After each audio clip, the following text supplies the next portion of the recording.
Heidi. My parents are teachers who love travelling, so every school holidays, they'd pack us kids up to go on their shoestring adventures. We camped around Australia and backpacked through Asia. Seeing so much poverty changed me.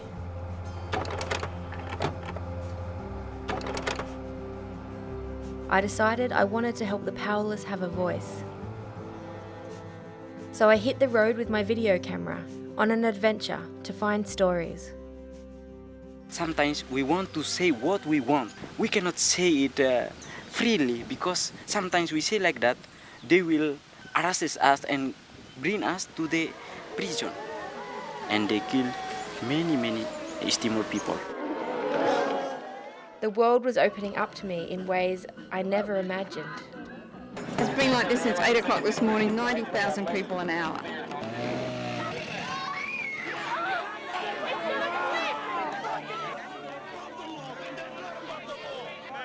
But I was going to learn the hard way, that when you stand up for something you believe in, people will try to cut you down. So this is where I'd like to live, up here, overlooking all of that. Can you see? What a wicked view.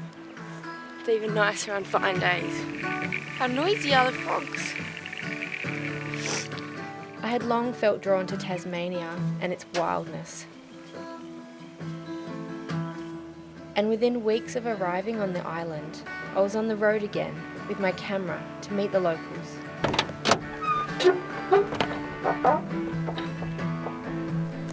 Big tree, isn't it? Been here for at least 500 years, Have you seen trees as big? Yeah, absolutely. Well, I would consider these the last of the giants of the northeast. And you come here and you still hold out some hope. But when you go to this in the early stages of logging with the machinery there, that's the really heartbreaking thing of it. This was all once a myrtle forest, and it used to just look like a fairyland, something out of a child's book, and now it just looks like the war zone. That's the loggers' future that they're carting away. Their sons, their grandsons' jobs, they're carting them down the road every day.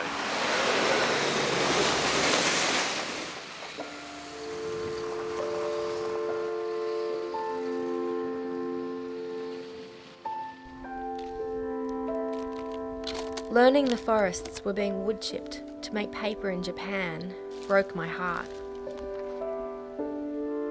And the stories I was hearing were getting worse and worse. If the wind blows, it blows all the sawdust directly into Burnie. And all the residents in Burnie have been complaining for years and years and years about not only breathing the dust in, but how ill they've been. Then the doctor came and got me and took me aside and into another room and just looked at me and said, "Your husband's a very, very sick man and we don't think he'll live." It was the worst moment of my life when they said that. That's awful. I realised I couldn't leave Tasmania. But by staying and continuing to film this story, I would soon find myself in very hot water. I will now ask to come before us the Gunns 20, as they are named in the Gunns writ.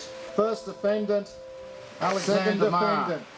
Third defendant, Russell Hanson. Leanne Minshall. Fifth defendant, Heidi Douglas. Sixth defendant, the Wilderness Society. Adam Burling. Eighth defendant, Louise Morris. Defendant, Simon Brown. Defendant, Robert Brown. Defendant, Margaret 12th defendant, Helen G. 13th defendant, Ben Morrow. 14th defendant, Lou 15th defendant, Neil Funnell. 16th defendant, 17th Brian defendant, Huon Valley 18th defendant, Peter Pullinger. 19th defendant, Frank Nicholas. 20th defendant, Doctors for Forests.